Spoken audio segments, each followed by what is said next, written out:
Livre de Daniel, la préface suivie du chapitre 1. Son auteur est Daniel. Le thème abordé, l'ascension et chute des royaumes. Sa date de rédaction est au VIe siècle avant Jésus-Christ. Comme le dernier livre du Nouveau Testament, le livre de Daniel a été appelé une apocalypse. Il en est de même des chapitres 24 et 27 d'Ésaïe, entre parenthèses, l'Apocalypse d'Ésaïe, fermons la parenthèse, et des visions de Zacharie. Le mot, entre parenthèses, apocalypse, signifie, entre parenthèses, révélation, action de dévoiler, fermons la parenthèse.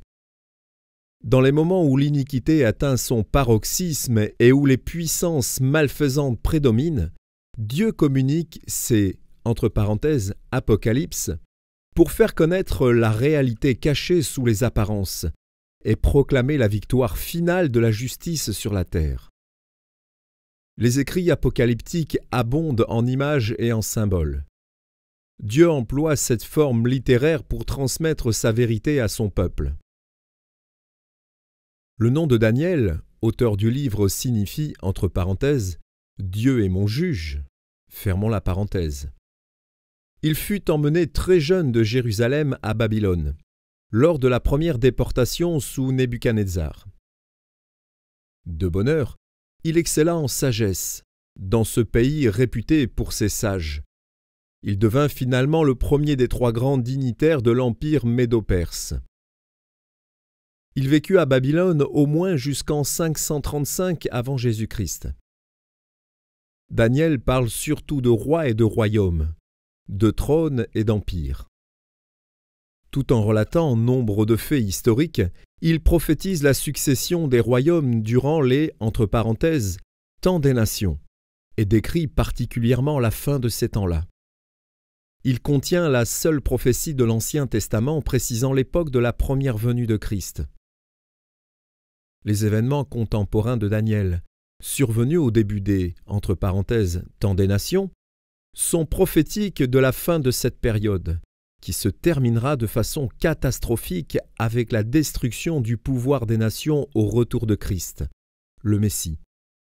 Ainsi, les périls auxquels les enfants de Dieu furent exposés préfigurent-ils la persécution universelle la plus terrible qui éprouvera les enfants de Dieu à la fin de notre ère.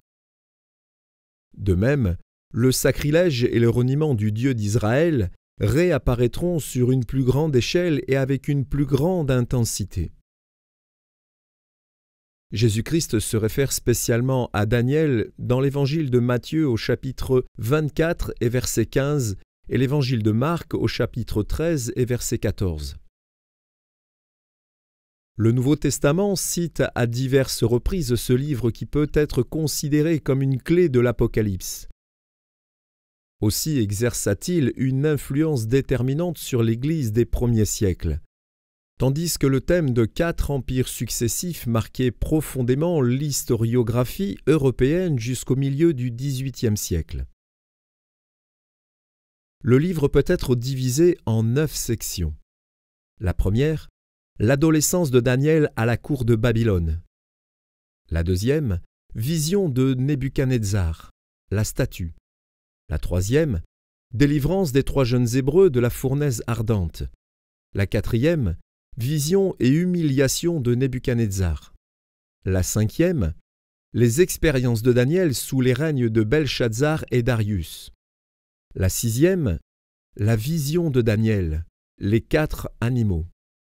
La septième, prophétie sur l'écrasement des Perses par les Grecs et sur la profanation du temple. La huitième, prière de Daniel et la prophétie des 70 semaines. Et la neuvième, la dernière vision de Daniel.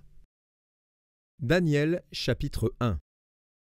La 3e année du règne de Joachim, roi de Juda, Nebuchadnezzar, roi de Babylone, marcha contre Jérusalem et l'assiégea. Le Seigneur livra entre ses mains Joachim, roi de Juda, et une partie des ustensiles de la maison de Dieu. Nebuchadnezzar emporta les ustensiles au pays de Shinéar, dans la maison de son Dieu. Il les mit dans la maison du trésor de son Dieu. Le roi donna l'ordre à Ashpenaz, chef des eunuques, d'amener quelques-uns des enfants d'Israël de race royale ou de famille noble, de jeunes garçons sans défaut corporel, beaux de figure, doués de sagesse, d'intelligence et d'instruction, capables de servir dans le palais du roi et à qui l'on enseignerait les lettres et la langue des Chaldéens. Le roi leur assigna pour chaque jour une portion des mets de sa table et du vin dont ils buvaient, voulant les élever pendant 3 années, au bout desquelles ils seraient au service du roi. Il y avait parmi eux, d'entre les enfants de Juda, Daniel, Anania, Michaël et Azaria. Le chef des eunuques leur donna des noms. À Daniel, celui de Belchazzar. À Anania, celui de Shadrach. À Michaël, celui de Méshach. Et à Azaria, celui d'Abed-Négo. Daniel résolut de ne pas se souiller par les mets du roi et par le vin dont le roi buvait. Et il pria le chef des eunuques de ne pas l'obliger à se souiller.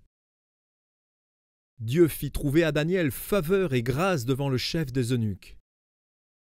Le chef des eunuques dit à Daniel : « Je crains mon seigneur le roi, qui a fixé ce que vous devez manger et boire. Car pourquoi verrait-il votre visage plus abattu que celui des jeunes gens de votre âge ?